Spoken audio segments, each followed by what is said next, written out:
할렐루야. 우리 옆에 성경에서 할때 사랑합니다. 축복합니다. 할렐루야. 오늘 말씀은 사사기 13장 말씀. 이제 사사 중에서 가장 우리가 잘 알고 있는 삼손의 등장이 있는 말씀입니다. 삼손의 등장 이전에, 삼손은 사사죠. 사사가 등장하기 전에 반드시 어떤 일이 있느냐? 죄를 범하고 타락하는 모습들이 있다는 거예요. 13장 1절을 한번 보십시오. 시작. 악을 행하였으므로 여호와께서 그들을 40년 동안 블레셋 사람의 손에 붙이시니라. 아멘. 이 말씀을 들을 때 참 안타까운 겁니다. 우리가 하나님 말씀대로 걸어가면 되는 거예요. 하나님 말씀대로 걸어가는데 우리의 결과가 힘들고 어려운 것들이 닥치고 손해본다 하더라도 말씀대로 살았기 때문에 우리의 손해보는 것은 누가 책임지냐? 하나님 책임지는 거죠.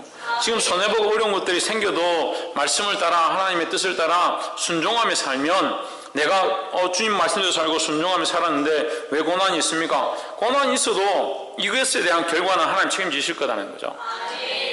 그러니까 이 땅에서 우리가 손해봐도 우리는 뭘 바라보느냐? 영원한 하나님 나라를 바라보는 거죠. 그러니까 이 땅에서 우리가 이 상을 받지 못하고, 수고함의 상을 받지 못하고, 고통받음에 대한 상을 받지 못하고 하나님께 영광 돌리는 삶을 살았지만 우리에게 그런 대가가 없다 하더라도 우리가 하나님 나라에서 받게 될 그 영원한 상급들을 바라보는 겁니다. 할렐루야. 홍진은 뭘 바라본다고? 하나님이 아니고 하나님 나라의 영원한 상급을 바라본다고요. 바라보기를 주의 이름으로 축복합니다.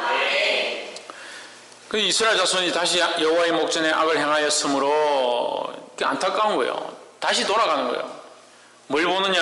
하나님 바라보지 못하고 하나님 주실 상급들을 바라보지 못하고 자꾸 눈앞에 보이는 것들을 바라보니까 현실로 회개하는 거예요. 현실로. 얼마나 현실로 회개를 잘하는지요. 현실로 복귀하는 건 정말 쉬워요. 믿음으로 나아가는 건 어렵고, 하나님 앞에 기도 좀 하고, 기도의 문들이 열리기 시작하고, 영안이 좀 떠지기 시작하고, 믿음이 좀 자라기 시작하는 건 그거 정말 힘든데, 우리 성도들 말씀으로 살아십시오. 하나님 뜻대로 사십시오. 좀 기도하십시오.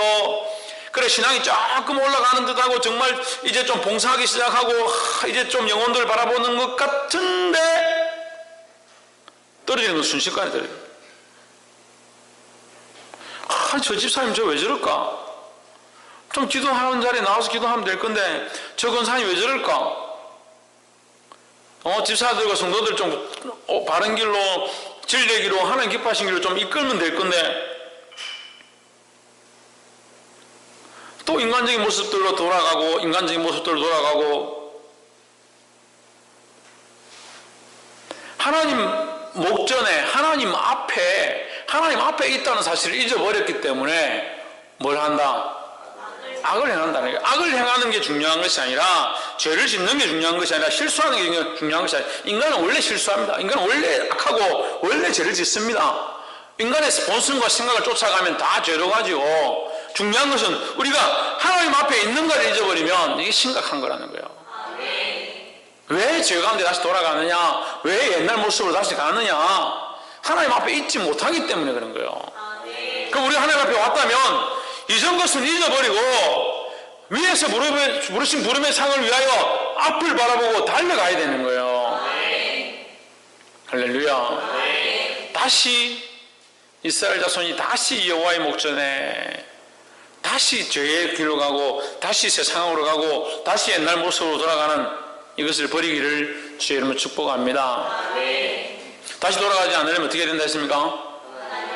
하나님 앞에 서 있어야 한다. 하나님 앞에 서 있다는 생각을 해야 되고, 하나님을 바라보기 시작해야 하고, 이 문제, 이 일에 대해서 내가 하나님 앞에 있는가? 하나님 앞에서 하나님이 원하신 것이 무엇일까? 그렇게 볼 수 있는 눈들을 가져야 되는 거예요. 할렐루야. 두 번째는 이 여호와의 사자가 나타나서 이 마노아라는 사람에게 아들이 있을 것이다. 마노아의 아내에게 아들이 있을 거다. 자식이 태어날 건데 그 자식을 하나님 앞에 구별해서 드려라. 5절에 보라, 내가 잉태하여 아들 낳으리니 그 머리에 삭도를 대지 말라. 삭도는 뭡니까? 머리를 자르는 거죠. 머리를 자르지 말라. 머리를 자르지 말고 이 아이는 태에서 나옴부터 하나님께 바쳐진 뭐다? 나실인이다. 그럼 나실인은 뭐예요? 하나님께 바쳐졌다는 거예요. 하나님께 바쳐졌다. 하나님께 바쳐졌으니까 누구의 것이나? 하나님의 것이라는 거죠. 그럼 누구 뜻대로 키워야 합니까? 하나님 뜻대로 키워야죠. 하나님 기도할 때는, 세례 받을 때는 유아 세례 받고 기도할 때는 하나님의 뜻대로 키우기 원하고, 하나님 원하신 대로 인도하기 원하고, 하나님 축복하셔서 이 자녀를 바른 길로 이끌기 원합니다. 기도는 실컷 하고, 키울 때 어떻게 합니까? 내 마음대로 키워. 내 마음대로 키울 때 자기 마음대로 키우는 거요. 기도는 왜 그렇게 했습니까? 그러면 축복은 왜 그렇게 했어요? 목사님 뭐 왜 축복해달라고 그랬어요? 나실인이 뭐냐? 하나님께 바쳐진 자는 바쳐진 자는 거예요. 하나님께 바쳐졌으면 하나님의 것이고, 하나님이 기르시는 거고, 하나님 책임지실 거죠. 그럼 누구 뜻대로 키워야 합니까? 하나님의 뜻대로 키우고, 하나님의 말씀대로 키우고, 하나님이 원하시는 사람으로 길러야죠. 할렐루야. 근데 뭘 되냐? 삭도를 되는 겁니다. 응? 자기 마음대로 머리를 자르고, 자기 마음대로 기르고, 자기 마음대로 키우고, 자기가 원하는 대로 행동하게 만들어. 그래서 아이고 귀엽다, 아이고 예쁘다, 잊어버리는 거예요. 하나님께 바쳐졌다는 사실을 잊어버리는 겁니다. 하나님의 그 심을 잊어버리는 겁니다. 하나님 뜻을 위해 살아야 될 아이임을 잊어버린 겁니다. 이게 첫 번째가 연결되어 있습니다. 첫 번째가 어떻게 연결되어 있습니까? 내가 하나님 앞에 있지 못하니까, 내가 하나님 앞에 있는 것들을 잃어버리니까 이 아이를 하나님 앞에 드려진 바 되어서 하나님의 것으로 구별해서 하나님의 뜻을 따라 하나님의 말씀으로 키우지 못하는 거예요. 전혀 책임을 지지 않습니다. 무슨 책임을 지지 않냐? 이 아이가 믿음으로 자라지 않고 말씀으로 자라지 않고 하나님의 기도를 상실해가고, 하나님을 예배하는 것도 상실해가고, 영적인 것들을, 영화를 상실해가는데 부모도 책임을 안 집니다. 왜 책임을 지지 않느냐? 자기도 하나님 앞에 없으니까.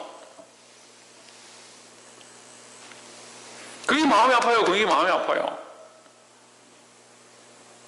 부모가 영안이 밝고 하나님 앞에 있다면 그렇게 하겠냐는 거예요. 내가 지금 하는 것이 하나님 앞에 하고 있는가? 내가 이 아이를 하나님의 드림바 되어서 내가 그렇게 키우고 있는가?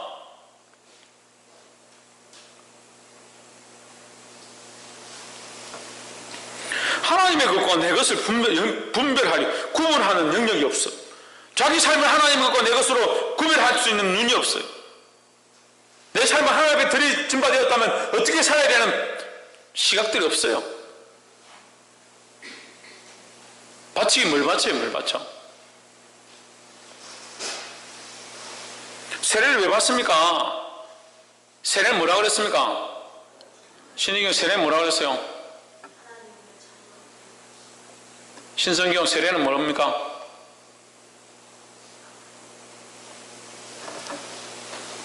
전정민 세례는 뭡니까? 하나님의 의지한 표시다. 최은영 세례는 뭡니까?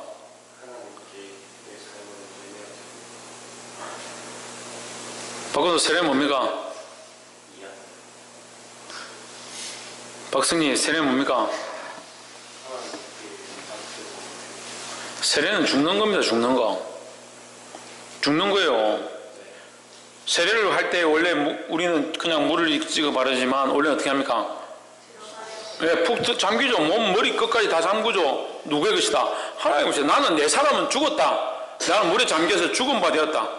내 호흡과 내 인생은 이 물에 잠겨서 죽은 바 되었고, 나의 옛 사람은 아예 죽었으니 이제는 어떻게 주님이 원하시는 삶으로 다시 살아나가겠습니다. 이게 나오는 거예요. 그게 세례예요. 이게 세례의 모습이 뭡니까? 그리스도의 십자가에 못 박혀 죽으심을 믿는 거죠. 나도 주와 함께 십자가에 못 박혔으니 이젠 내가 산 것이 아니고 나를 사랑하사 나를 위해 자기 목숨을 버리신 그리스도를 믿는 믿음 안에서 산다.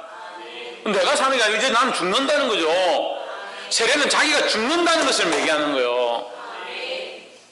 세례 받은 사람도 자기 살아있고, 자식을 세례 받도록 하나님 앞에 드린 자도 자기 거라고 하고 있고, 도대체 구별되어서 똑바로 하나님 앞에 세례 받고 세례 받은 자의 삶을 사는 사람은 누구냐는 거예요. 우리가 하나님 앞에 나실인이 되어야 되는 거예요.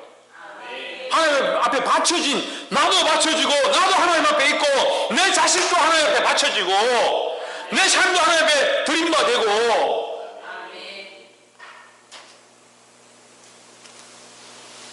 그걸 어떻게 합니까? 하나님 믿지 못하니까 자기가 깎고 싶은 대로 깎는 거예요. 자기가 깎고 싶은 대로. 자기가 마시고 싶은 대로 마시는 거예요. 포도주를 마시든 독주를 마시든 그걸 먹고 그 영혼이 죽어지는지도 모르고 세상의 것들을 퍼마시고 세상의 것들을 즐겨하고 자기의 모양들을 자기가 갖고 싶은 대로 자기가 꾸미고 싶은 대로 자기를 꾸미고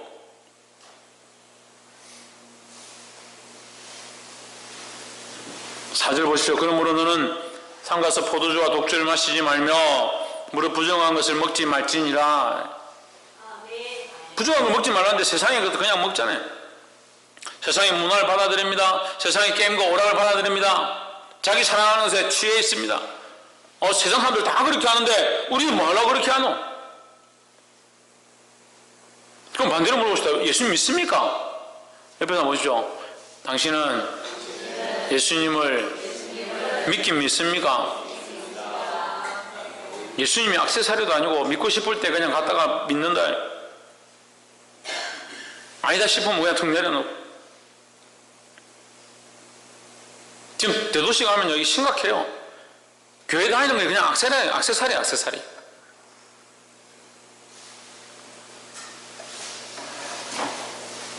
보게 되기를 주의 이름으로 축복합니다.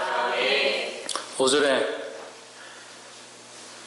하나님으로부터 하나님께 바쳐진 바 된 자, 하나님 앞에 있는 자가 어떻게 한다? 첫 번째 하나님 앞에 있어야 한다는 거예요. 네, 다시 악으로 돌아가지 말고 하나님 앞에 있어야 된다. 그럼 두 번째 뭡니까? 하나님께 바쳐진 바 된 자가 되어야 된다는 거예요. 그럼 나도 바치고 내가 하나님 앞에서 나도 바치고 내 삶도 바치고 내 자녀도 바치고 내 인생의 전반을 하나님 앞에 드리는 거예요. 서구 때 하나님 앞에 드렸어요? 뭘 드렸어요? 모든 걸 드렸어요? 옆에서 보면 모든 걸 드린 것 같지는 않던데 드리기 바랍니다. 하나님께 바친 바 된 나시린이다. 세상과 구별됐다는 거죠. 그가 뭐 하느냐? 그가 블레셋 사람의 손에서 이스라엘을 말이라 구원하기 시작하리라. 하나님 앞에 있고 하나님 앞에 바쳐진 바 되어야 비로소 뭘 하게 된다? 구원의 일들을 하게 된다는 거예요. 이걸 상실한 사람들이 자꾸 구원의 일을 하는 겁니다. 전도의 일을 하는 겁니다. 그러니까 이게 사회적인 문제가 되는 거죠. 덕이 안 드러나죠. 빛이 안 비치죠. 빛을 잃어버려 놓고 전도지는 들고 나가는 거예요. 빛을 잃어놓고 교회는 가자고 하는 거예요. 하나님 앞에 있지 못하고 하나님 앞에 맞춰지지 못한 삶을 살면서 전도를 하려고 하는 거예요. 야, 우리 교회 온나? 삶 속으로 그래. 내가 딴 데 갔으면 갔지 네 다니는 교회는 안 다닌다. 내가 네 하는 집 보니까 네 다니는 교회는 못 가겠다. 그런 일이 생기는 거잖아요. 우리가 하나님 앞에 서 있지 못하고 구별된 자로서 서지 못하고 하나님에 바치지 못하니까 세상과 타협해서 뭘 못하냐? 구원의 일을 못하냐. 구원의 일을. 물론 그 사람이 오고 안 오고에는 그 또한 하나님 하시는 일이고 구원되고 안 되고는 누구의 일이냐? 하나님의 일이죠. 우리는 뭐합니까? 우리는 쓰임받는다. 쓰임받는 거예요. 보게 되기를 주의 이름으로 축복합니다. 12절 마노아가 가로되 당신의 말씀대로 되기 원하나이다. 이 아이를 어떻게 기로우며 우리가 그에게 어떻게 행하오리까.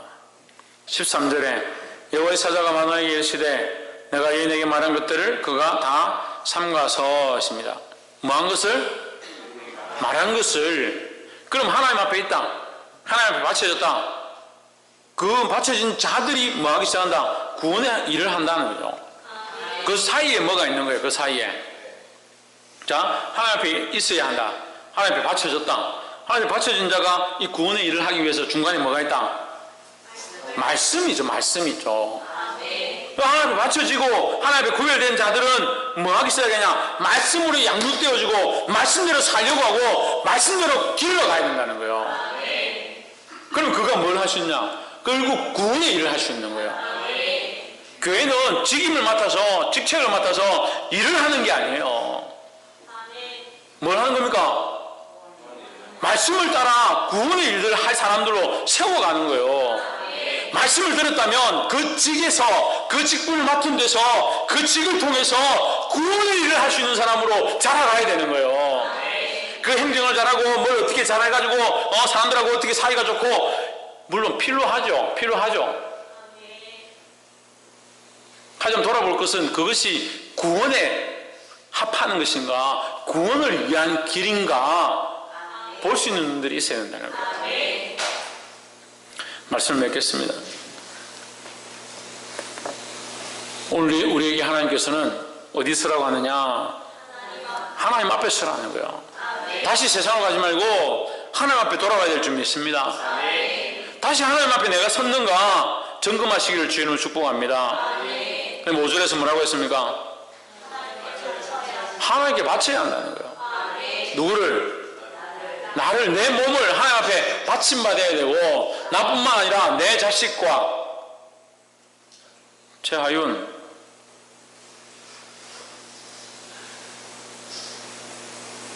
내 삶과 내 자식과 내게 맡겨진 수많은 영혼들을 하나님께 바치려고 해야 된다는 거예요. 홍준은 뭐 하라고?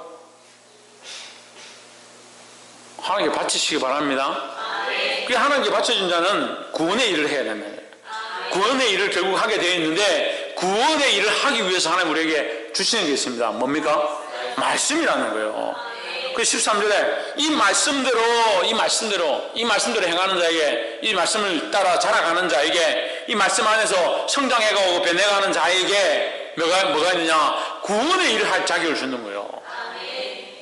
그리고 이것이 천사도 부러워한다 했습니다. 우리가 이 사명을 맡은 것이 천사도 부러워하는 것이 아니라, 우리가 구원의 일을 할 수 있는 것이 천사도 부러워하는 거라는 거예요. 할렐루야. 근데 잠깐, 우리가 구원하고 안 하고는 아니지만, 이 구원의 소명, 이 구원의 복음, 이것을 할 수 있는 것이 천사도 부러워하는 그런 거룩한 일인 줄 믿습니다.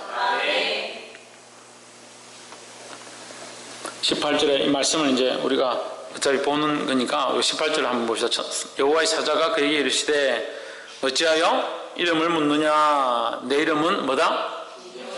기묘자라. 이름이 기묘자다. 기묘자 이렇게 하면 우리가 좀 낯선데, 기묘라는 말은 듣잖아요. 참 기묘하다. 사람이 다 알 수 없고 형용할 수 없는 그런 복잡하고 깊은 뜻이 있는 것, 기괴하다라고 할 정도로 다양한 것, 그것을 기묘라고 하는 거예요. 세탁기가 나왔습니다. 우리나라 세탁기가 초기에 나올 때 이렇게 뺑뺑뺑 돌았어요. 뺑뺑 돌다 보니까 한쪽으로 계속 돌면 빨래가 잘 안 되는 거예요. 그래서 어떻게 합니까? 막 돌다가 반대로 막 돌죠. 그렇게 하다가 이 공부를 이렇게 해보니까 이게 한쪽만 돌고 반대쪽만 돌고 그렇게 해서는 안 되더라는 거죠. 한쪽으로 돌다가 반대로 돌고, 반대로 도는 척 하다가 또 반대로 돌고, 계속 이렇게 하는 거예요. 이걸 뭐라고 하냐면 카오스라는 거예요. 카오스라고 해요. 우주에 사람이 다 계산할 수 없는 우주의 원리가 있는데, 그것을 카오스 이론이라고 그러는 거예요. 너무 복잡하고 다양해서. 하지만 그것은 반드시 뭔가 원리가 있다는 거예요. 그게 카오스예요. 사람이 다 풀 수 없지만 있는 이론, 그것을 카오스라니. 기묘가 뭐냐? 사람이 다 헤아릴 수 없는 너무나도 신묘막측한 하나님의 능력을 기묘라고 하는 거예요. 뭐냐? 이 블레셋이 쳐들어와서 이스라엘의 범죄함으로 그들을 구원해야 하는데, 구원해야 하겠거늘 그 하나님께서 사람을 들어 쓰시는 거예요. 그 사람을 들어서 이 구원의 일을 하게 하는 겁니다. 사람이 구원을 할 수 없는데 이 사람을 들어서 구원의 일을 할 수 있게 그에게 맡겨주셨다. 자격이 없는데, 할 수 없는 인간의 죄인의 모습을 가지고 있는데 그를 쓰시는 거죠. 그게 뭐다? 그게 기묘한 일이라는 거예요. 그리고 이것을 오늘날 신학적인 용어로 뭐라 하냐? 섭리라는 거예요. 섭리라고. 좀 더 깊은 단어로 뭐라 하냐? 경륜이라는 거예요. 경륜. 우리가 알면 경륜이라 할 수 없죠. 알면 기묘라고 쓸 수 없죠. 알면 뭐다 하면 되죠. 하지만 우리가 알 수 없기 때문에, 하나님의 그 깊으신 뜻을 알 수 없기 때문에 하나님의 경륜이라는 거예요. 그 경륜의 때가 차서 누가 왔느냐? 예수님이 오신 거죠. 할렐루야. 그 예수님 오셔서 자기 십자가에 못 박혀 죽으심으로 우리에게 무엇을 이뤘습니까? 구원을 이뤘습니다. 구원을. 예수님 십자가에 못 박혀 구원을 이루실 때에 누구의 뜻을 따라? 아버지의 뜻을 따라. 나는 나의 뜻을 행하는 것이 아니고 나의 뜻을 내려가는 것이 아니라 아버지의 뜻을 이루고자 한다. 하나님의 말씀을 따라서 하나님의 뜻대로 살아서 결국 말씀대로 사니까 십자가의 죽음을 맞았다. 이것으로 말미암아 인류에게는 뭐가 임했느냐? 구원이 임하기 시작한 거죠. 오늘날 우리가 예수 그리스도를 알고 구원의 은혜 가운데 들어왔습니다. 그럼 어떻게 해야 되냐? 나의 뜻을 구하지 말고 아버지의 뜻대로 살고 아버지의 뜻을 구하고 아버지가 원하시는 그 말씀대로 살아서 피 흘리기까지 싸우는 거예요. 피 흘리기까지 이 믿음을 지키면 결국 뭘 이루냐? 하나님 원하시는 구원을 이루게 되는 거예요. 이것이 기묘하다는 거예요. 사람이 무엇이건데 자기도 구원할 수 없는 자가 다른 영혼을 구원하는 일을 하느냐는 거예요. 그러니까 이 맡겨주신 은혜가 얼마나 큽니까? 이 맡겨주신 사역들이 얼마나 중요합니까? 근데 자기는 할 수 없는데 왜 내 일을 모르냐? 내가 어떻게 그걸 하라고 1년 동안 고생했는데 또 그걸 맡기냐? 그럴 필요가 뭐 있습니까? 사람의 일을 생각하지 말고 사람들이 뭐라고 보는 거 생각하지 말고 내 생각을 드러내지 말고 하나님 나라를 위하여 이 복음을 위하여 이 구원을 위하여 생명을 위하여 내가 무엇을 해가며 어떻게 해갈지 쓰임받는 이 나시린과 같은 하나님 앞에 바쳐진 자들이 되기를 주의 이름으로 축복합니다. 기도하겠습니다.